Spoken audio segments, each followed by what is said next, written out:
Mula noon, hindi ako masaya, may hinahanap ako na hindi ko maintindihan ano itong hinahanap ko. Pero magulo utak ko.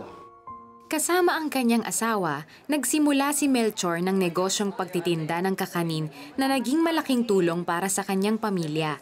Sinikap ko talagang gawing araw ang gabi sa paghahanap buhay. May mga tindera ako sa palengke. Ako yung nag-ibigay sa kanila ng paninda. Binibili ko dito sa binyan, namumuhunan ako. Pagdating ko roon, binibigay ko sa kanila, sila na nagtitinda.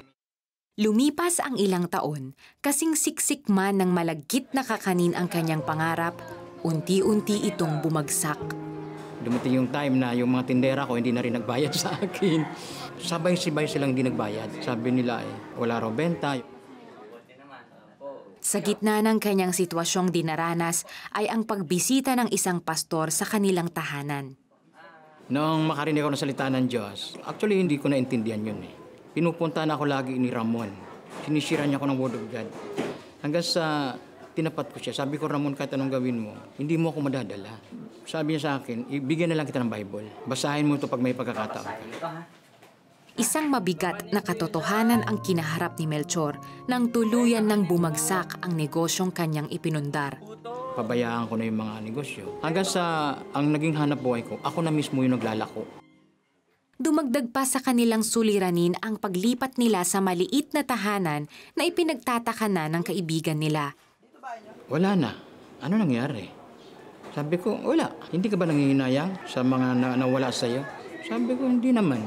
Pero deep inside, talagang siyempre masakit. Habang naninirahan sa bagong tirahan, isang bagong kaibigan ang kanyang nakilala na nag-imbita upang dumalo sa isang Bible study. Naghalit ako. Sabi ko, yung Bible study ninyo, diyan nasira ulo ko. Yan ka kung salita ng Diyos mo, yan ang nagpagulo sa utak ko. Hindi man maintindihan ni Melchor ang mga pangyayari sa kanyang buhay, ay pumunta pa rin siya sa pag-anyaya ng kanyang kaibigan. Habang nakikinig sa nagsasalita, isang bagay ang kanyang ipinagtataka. Habang nagtuturo siya, malakas ang boses niya Bakit parang lahat tama sa akin? Parang lahat pumatama sa akin. Parang nagkakaroon ako ng kapayapaan at parang nagiging interesado ako sa sinasabi niya. Kaya nung sabihin niya ng bandang huli, sabi niya yung binasa niya yung 11:28 ng Mateo. Ang sabi, sino ang gustong tumanggap sa Panginoon? Tumayo ako. Tumayo po ako sa time na yun. Kasi tumatak sa isip ko, sabi ko, ito yung hinahanap ko. Ito na yun. Mula nung araw na yun, patuloy na ako. Unti-unting binago ng Diyos ang puso ni Melchor at doon niya nalaman na sa mata pala ng Diyos, napakayabang ko. Marumi pala ako sa salita ng Diyos. Kaya sabi ko, salamat sa Panginoon, salamat sa salita ng Diyos. Yun ang unang nagbago sa buhay ko. Natuto kong i-deny ang sarili ko. Mula sa pagkakaroon ng negosyong kakanin, mas naintindihan ni Melchor na ang kanyang hinahanap-hanap sa buhay ay si Jesus lamang. Dahil na rin sa pagmamahal na kanyang naranasan, ay tinanggap niya ang panawagan ng Diyos na maging pastor at counselor sa Police Task Force. Pagmamahal sa tao, member man o hindi. Siguro ako ito na tinatawag ng pastor's heart.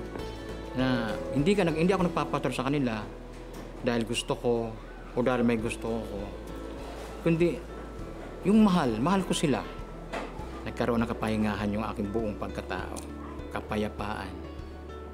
Na hinahanap ko noon, ngayon ito nahawa ko na. Kahit anong pagsubok ang dumadayan sa buhay ko, alam ko, may tumutulong sa akin. Bibigyan ng kapayapaan, Panginoon.